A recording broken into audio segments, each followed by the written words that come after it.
Hi everybody, thank you so much for stopping by my channel. My name is Jazmine, aka Budget Treasures. If this is your very first time, welcome. If you are here again, welcome back. All right, so what we're going to talk about today is how to stop living paycheck to paycheck. The other day, I put up an Instagram post, which it was an affirmation, and the affirmation said, in 2020, I am not going to live paycheck to paycheck. The post kind of just went viral. I was really surprised at how viral the post actually went. And so I thought to myself, wow, a lot of people either live paycheck to paycheck, which I know that they do because I know that 78% of Americans live paycheck to paycheck. But I thought to myself, wow, this is something that people really don't want to do. So I thought that it would be a great idea to kind of do a video on how to actually stop living paycheck to paycheck. So we're just gonna go ahead and get right into the video. I actually wrote some things down, so if you see me looking down, I wrote basically 10 things that you can do to stop living paycheck to paycheck. So if you want to hear those 10 things, keep on watching.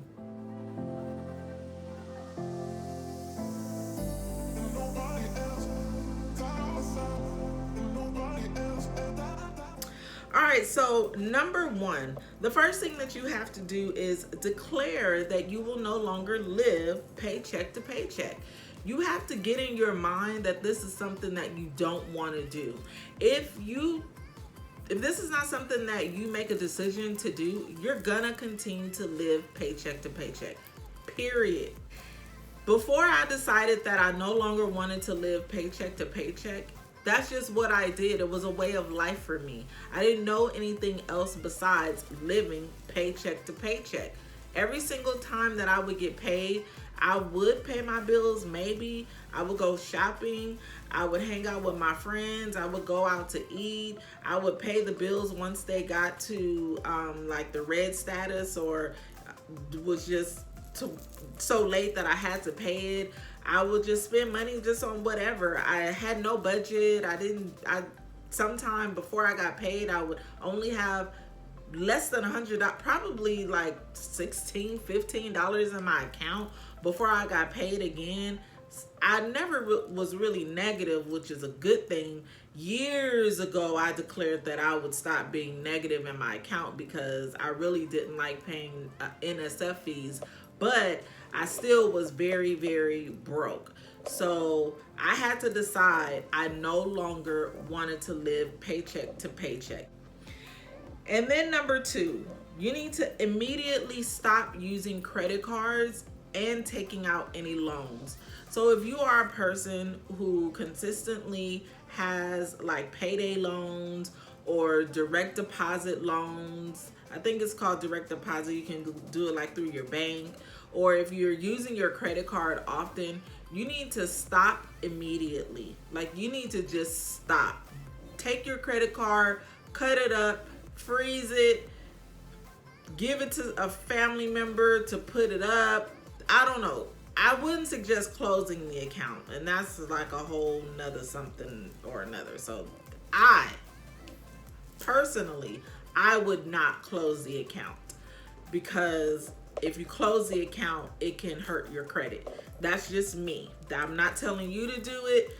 For me, I'm saying the only thing I'm telling you to do is just to stop using them, because you want to start digging yourself out of debt. So immediately stop using your credit cards, and immediately do not take out any more payday loans. Do not do any more direct deposit advances or anything like that through your bank. Just stop. Okay. Number three, you want to check your bank account to see that everything you're spending your money on. So at this point, you really don't know. If you live paycheck to paycheck, for the most part, you don't really know what you're spending your money on. You need to pull up your bank statement and you need to go through it line by line. You can pull it up on a computer. I would probably, for me, I think it would be best to print out your actual statement, get a highlighter, and just start highlighting food, Shopping, shopping, shopping. ATM, ATM, ATM. Let me see, what else do people do? Just buying just things, eating out for lunch, eating out for lunch, eating out for lunch, which is still in the food category, which is a lot of people spend the most money on food, by the way. That's it kills people's budget, okay? So you want to look at what you're spending your money on. That will kind of be your aha moment at that time. Number 4, you want to cut out the unnecessary stuff. We're going to call number 4 budget cuts. So after you have gone through your bank statement and you've realized, wow, I've spent $1,000 on food this month. I've spent $1,000 on clothes this month. I've spent $1,000 gambling this month. I've spent $1,000, let me see, just whatever it is that people spend their money on. You want to have budget cuts. You want to cut that grocery budget down probably by more than 50%, depending upon the size of your family, of course, but you want to make it be a reasonable amount. A rule of thumb: anything that is outside of your 4 walls. What are your 4 walls? Your 4 walls are your rent or mortgage, your utility bills, which is your water, your gas, your electricity, the things that you need to live in your home. Those are your 4 walls. Anything out and food, I guess you can say food is a part of your 4 walls because you have to eat. That's a part of this wall. But you look at that and you see, what is it that you can cut from your budget, okay? So budget. You want to create a budget and you want to zero that thing out, okay? You want to write down your bills, you want to write down your expenses, and you want to zero it out. When I first heard about a zero-based budget, I was like, what? That does not make sense. I don't understand. How could you do a budget and it's at 0? That means I'm not going to have any money left. Like, that doesn't even make sense to me. The zero-based budget light bulb didn't come on for me for quite some time. So let me explain what a zero-based budget is. Basically, you give every dollar a name. So let's say for paycheck number 1, you complete your budget and you have $500 left over. You want to give that, and when I say $500 left over, that's $500 left over from your bills and your regular expenses, which is like groceries, gas for your car, if you have to give your kids lunch money and things like that. So let's say you have $500 left over. You still need to give that $500 a name. Is that $500 going to go in your savings account? Is that $500 going to go towards debt? Is that $500 going to go into an investment account? What is that $500 going to do? And you need to give it a name. After you've given that additional $500 a name, then your budget, I hope that didn't do anything, then your budget will be zeroed out, okay? So that's what a zero-based budget means. I also, if you want to go ahead and take a look, I do have ways that you zero out your budget. I have videos, all kind of budget videos for you to watch, okay? Number 6, you want to your expenses. In the beginning, this is everything I'm telling you is essential, but this one is essential.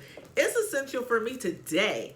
Like, I have gone a while and I really don't, I don't have an expense log where I'm logging every single thing that I'm spending, but I've thought to myself, it's good for me to kind of go back to it. You need to see what you're spending your money on every single day. It's like you are your own accountability partner. You need to write down what you're spending every day. It's an expense log and you need to do this. You need to just have a plain piece of paper. You need to write down what you're spending every day, okay? Number 7, this one is one that I love, using cash only. I use cash only. I try my very best not to use my debit card. I use cash for areas that I know I'm gonna overspend in. Number 8, check your budget every day. Look at it every day, because every day it is a motivation. Every day you remind yourself that you need to stick to your budget. Look at your budget every day. My budget book, this is my budget here. This is my Erin Condren that I use, and I look at it every day. Sometimes I take it with me to work and I look at it every day. I just look at the budget every day. I used to have a budget binder that I created, and I'm actually gonna go over that budget binder one day. But I have a budget binder, and I would keep it with me, and I would look at my budget every day, every single day, and it kept me motivated. Okay. Number 9. You want to check in at the end of each month and each week, and you want to do a review, or after each pay period. I'm a paycheck to paycheck budgeter, which means that I budget every single paycheck. It's best for me to do it that way. And you want to have frequent check-ins. So after the first week, I go through my budget, and you'll be able to see on my channel like how I do that. But I go through and I just basically indicate what I have spent already, if I'm over budgeting anything, if I'm under budget. It's just really important to make sure that you're constantly checking in on this budget, okay? And then number 10, you want to make adjustments. It's not going to be right the first month. Let me tell you, it's not going to be right the second month. It's not going to be, and it might not even be right the third month. You're going to have to make adjustments. I have been budgeting on and off for about a year. Let me see, maybe about 2 years on and off, but really aggressively lately. So what happened was, so in December 2017, starting there until, well, like really in January, so January 2018 to about September 2018, I was hardcore budgeting. Every single paycheck I received, I budgeted. I was checking my budget every day.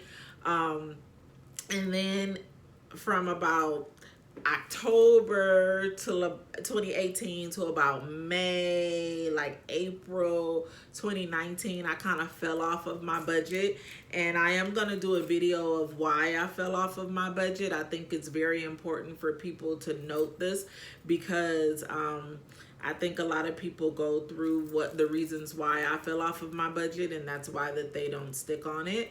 And then from about May to now, I've been on my budget, on it. But it takes a while to kind of get into the budgeting groove. And then it also takes a while to make sure that you are going to be consistent. And so you will have to make adjustments to your budget. So please know that. Don't get frustrated. Make it fun.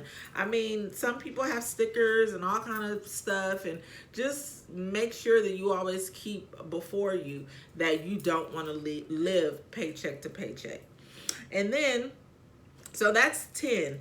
But this is also what you want to do. Make sure that you decrease your expenses and that you increase your income. That is the formula. The formula is decrease your expenses and increase your income. Period. So that is my 10 steps of how you can stop living paycheck to paycheck. If you have any questions, definitely ask me down in the comments. But before you go, make sure that you subscribe to my channel, hit the notification bell so that you do not miss any more videos from your girl. And then also give this video a thumbs up if you liked it, if you thought that there were some great tips. All right, guys, that is it. I'll talk to you in the next one. Peace out.